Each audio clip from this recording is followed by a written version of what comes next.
자, 2021학년도 대학 수학능력시험 생명과학 원 17번 문제 풀이를 하도록 하겠습니다. 자, 17번. 다음은 어떤 집안의 유전 형질 가에 대한 자료이다 했습니다. 가는 상염색체에 있는 한 쌍의 대리 유전자에서 결정된다 했으니까 단일 인자 유전이죠. 단일 인자 유전. 그런데 대리 유전자의 종류가 A, D, F, G 이렇게 네 종류나 있습니다. 이것을 복대리 유전이라고 부르죠. 자, 그리고 출제자는 무엇이 우성이고 무엇이 열성인지 다 써주고 있습니다. 이것을 정리하면 D가 EFG에 의해서 EFG에 대해 완전 우성이니까 D가 제일 우성이고 그 다음이 E, 그 다음이 F, 그 다음이 G라는 것을 가르쳐주고 있습니다. 자, 그리고 가계도가 나와 있고요. 그 다음 이제 표가 나와 있습니다. 표에는 G의 DNA 상대량을 이제 나타내고 있습니다. 그리고 출제자가 제시한 조건이 1에서 8의 유전자형은 모두 다르다라는 것과 1, 2의 자녀인 3, 4, 5의 표현형은 모두 다르다. 그리고 2와 8의 표현형은 같다 했습니다. 그리고 5와 6 중 한 명의 생습 형성 과정에서 돌연변이가 일어나서 8이 태어났다 했습니다. 자, 일단 돌연변이는 맨 마지막에 봐야 되겠죠. 일단 이 복대립 유전이 어떻게 이제 이 가계도에서 이렇게 진행되어 왔는지 그거부터 파악을 해야 되겠죠. 자, 그러면 출제자가 준 조건을 가지고 이 가계도를 이제 풀어나가야 되는데요. 출제자가 준 조건은 1에서 8의 유전자형은 다르다라는 거, 그 다음에 3, 4, 5, 6 표현형은 모두 다르다라는 거, 그 다음에 2와 8의 표현이 같다라는 것, 이 세 가지가 있고, 그 다음에 표에 G의 상대량이 있겠죠.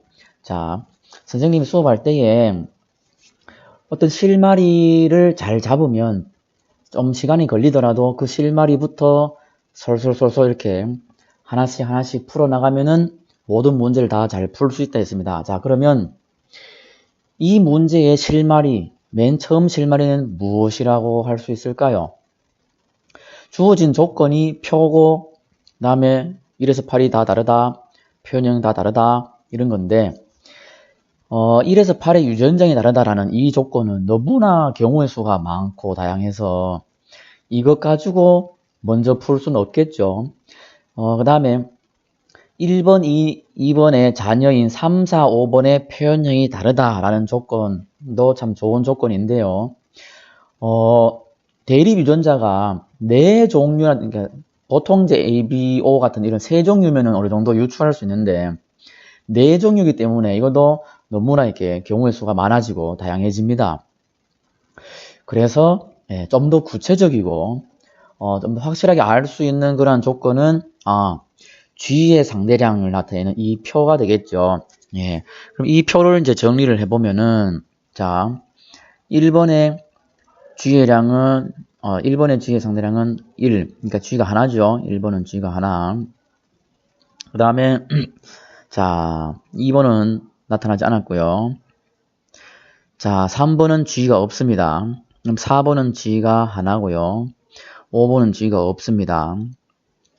자, 모든 가계도 유전 문제를 풀 때에 모든 사람의 상염색체에는 한 쌍의 대리 유전자가 들어있다라는 그런 개념을 잘 갖고 있어야 되고, 그렇다라는 것은 이 아버지 1번도 뭔가 하나와 G, 어머니는 뭔가 2개가 있고 3번도 뭔가 2개, 4번도 뭔가 하나와 G, 5번도 이렇게 2개가 있다라는 얘기죠. 자, 이런 상황에서 3, 4, 5의 표현형이 모두 다르고 유전자형도 달라야 됩니다. 자, 이걸 어떻게 해결할까요? 자, 모든 이 유전이라는 것은 둘씩 있는, 이렇게 한 쌍씩 있는 이 유전자가 서로 섞여서 이제 자녀들이 되는데, 그렇다면은 이 G하고 이 유전자가 만나서 자녀들이 형성되거나 혹은 이 G하고 이 유전자가 만나서 자녀들이 형성되겠죠. 자, 그런데 3번과 5번은 G가 없습니다. 그러면 G가 이 둘을 만나서 형성된 게 아니라 3, 4, 5의 표현형과 유전형이 모두 다 다르다 했으니까 이게 아니라 1번의 G가 아닌 다른 대리 유전자와 2번의 대리 유전자가 만나서 어떤 자녀가 형성되고 그 다음에 또 이 유전자와 2번의 다른 대리 유전자가 만나서 이제 다른 자녀가 형성됐다는 것을 유추해 볼 수가 있겠죠.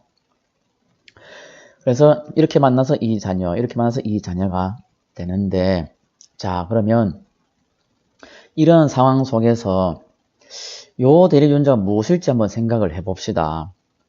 만약에 이 유전자가 F라면, 자, 어떻게 될까요? 여기서 F라면이라고 가정한 것은 G가 가장 열성이고 그 다음 열성이 이제 F입니다. 그러니까 G가 아닌 그 다음 가장 열성임을 가정한 겁니다. 자, G가 아닌 그 다음 가장 열성인 F를 이렇게 가정했을 때에 이 F하고 이거하고 이거 만났을 경우 이런 자녀들이 되는데 유전자형이 모두 다르고 표현이 모두 다르려면은 이 모든 대립 유전자들이 다양해야 되겠죠. 그러니까 공통된 것들이 여기도 F가 있다거나 뭐 이렇게 공통된 것들이 없어야 되겠죠. 최소화돼야 되겠죠. 그렇다면은 이 F하고 여기하고 만나서 이 자녀들가 될 때에 이 유전자와 이 유전자는 F가 아닌 DE일 가능성이 높고요. 그죠? 그럼 G가 제일 열성인데 F도 열성이고 이 열성인 아이들이 다른 우성인 아이들하고 만났을 때에 이렇게 세 종류가 다르게 나타날 수 없죠. 두 종류는 다를 수 있지만 야하고 야하고 만나서 이게 나타나거나 이게 나타나거나 요 우성이 나타나거나 요 우성이 나타나거나 두 종류의 형질이 나타날 수 있지만 표현형이 나타날 수 있지만 이렇게 세 종류는 나타날 수가 없을 겁니다. 그래서 여기는 열성이 되면 안 되겠죠. G가 아닌 가장 열성인 게 있으면 안 되겠죠. 그럼 여기는 다른 것이 와야 되는데 자 그럼 여기에 가장 우성인 D가 온다고 생각해 봅시다. 가장 우성인 D가 왔으면 D하고 또 이 대립유전자하고 만나서 요 둘 자녀가 3번, 5번이 되는데 이 둘의 유전자형도 달라야 되고 표현형도 달라야 됩니다. 완전 다 달라야 됩니다. 그런데 유전자형은 다를 수 있어도 가장 우성이 여기 왔다면 이 3번이나 5번이 모두 D 표현형이 나타나겠죠. 가장 우성인 D가 나타나겠죠. 따라서 여기는 가장 우성인 것도 올 수가 없습니다. 그러면 요 조건만 봐서 표의 G의 상대량 값과 그 다음에 유전자형과 표현형이 모두 다르다는 것만 가지고 1번의 유전자형은 2G다라는 것을 알 수가 있죠. 네. 자, 그럼 2G인 상황에서 이렇게 다양한 아이들이 나오려면 다양한 유전자들이 분포되어야 될 거고 그러면 DF일 가능성이 제일 높죠. 그러면 ED 만나서 D와 E 자녀가 형성되고 EF 만나서 E와 F가 만나게 된다면 DE 만나면 D 표현형을 가진 자녀가 될 거고요. 물론 여기 이게 3번인지 이게 3번인지 모릅니다. 어쨌든 이런 자녀들이 형성될 수 있다는 거고요. 자, 그 다음에 여기서는 E와 F, E가 우성이니까 E 표현형이 나타날 거고 그렇다면은 여기는 무슨 표현형이 나타나야 됩니까? 여기는 G하고 D 표현형이 나타났으니까 F가 만나야 되죠. G하고 F가 만나서 F 표현형이 나타나야 될 겁니다. 자, 여기까지 되겠죠? 자, 이때 6의 표현형도 모두 다르다 했습니다. 그러면 표현형이 D, F, E 다 다르게 다양하게 나왔고요. 그 다음 이것과도 또 다른 표현형이 돼야 되니까 여기 표현형은 6의 표현형은 G여야 되고 표현형이 G인 I의 유전자형은 GG일 수밖에 없죠. 제일 열성이니까.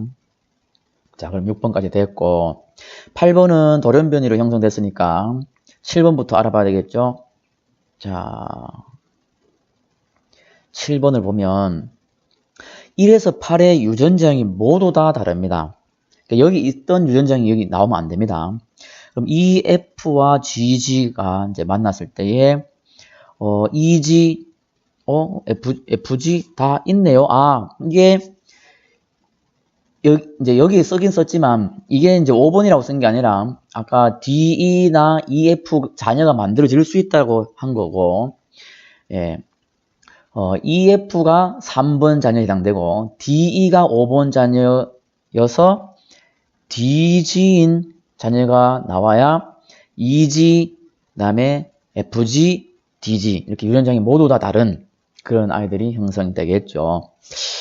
그러면 이거를 다시 쓸까요? 그냥 혹시 알아보기 쉽게. 자, 그럼 여기가 DE죠. 그다음에 여기가 사실 실제로 시험 문제 풀 때는 이렇게 안 쓰겠죠. 안 써도 다 알아볼 수 있으니까. 그런데 지금 이제 설명하니까 그런 거고. 여기는 이제 EF고, 자, 여기가 D 표현형, 여기는 E 표현형이죠. 자, 이런 상황 속에서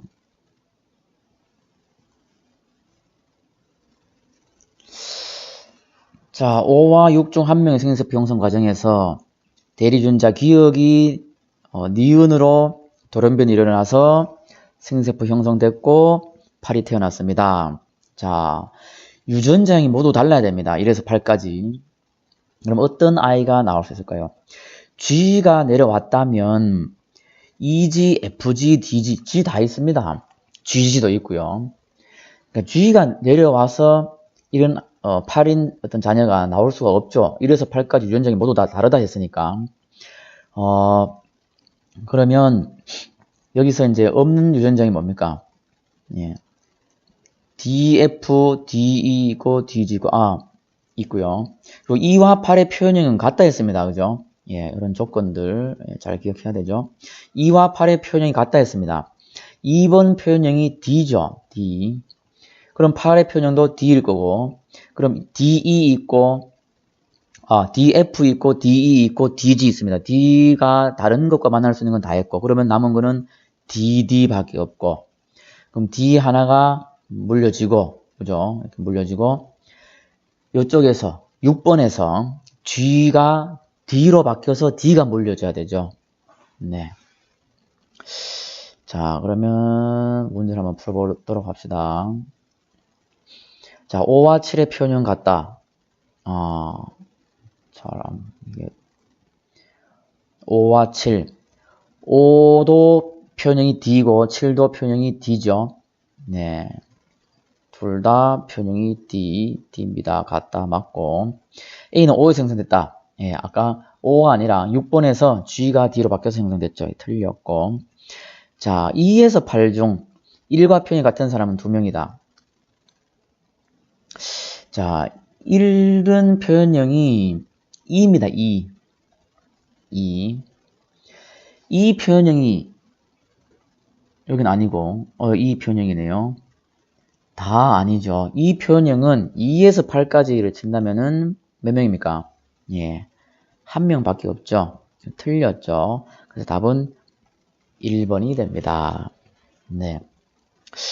자, 선생님의 풀이를 다시 한번 생각해보고 사실 실제로 문제 풀 때에 학생들이 어떻게 이 문제에 접근하느냐 이게 참 중요하거든요. 아까 얘기했듯이 실마리 하나를 잘 잡으면 맨 처음이 이게 어디서부터 시작되는지를 잘 찾으면 이게 그 다음은 시간이 좀 걸리더라도 물론 빨리 풀면 좋겠지만 어쨌든 빨리 푸는 아이들은 또 빨리 풀 거고 어쨌든 실마리만 잡으면 거기서부터 하나씩 이렇게 순서대로 해결해 나가면 됩니다. 모든 가계도 문제, 다른 문제 다 마찬가지입니다. 그럼 학생들이 공부를 해야 되는 거는 어디가 문제 안에서 어느 조건이, 어느 부분이, 어떠한 표현이 첫 번째 실마리에 해당되는지 그거를 찾는 게 가장 우선이죠. 가장 중요한 이제 문제 푸는 요인이 해당되겠습니다. 여기서는 G의 DNA 상대량이 가장 첫 번째 실마리였죠. 이것을 이제 찾을 수 있는 그 능력이 시험 문제를 좀 더 빨리 푸느냐 아니면 시간이 좀 걸리느냐 이렇게 차이를 짓게 되는 그런 관건이 됩니다. 자, 어쨌든 17번 문제 다시 한번 여러분들 스스로 한번 해결해 보도록 합시다. 자, 이상입니다.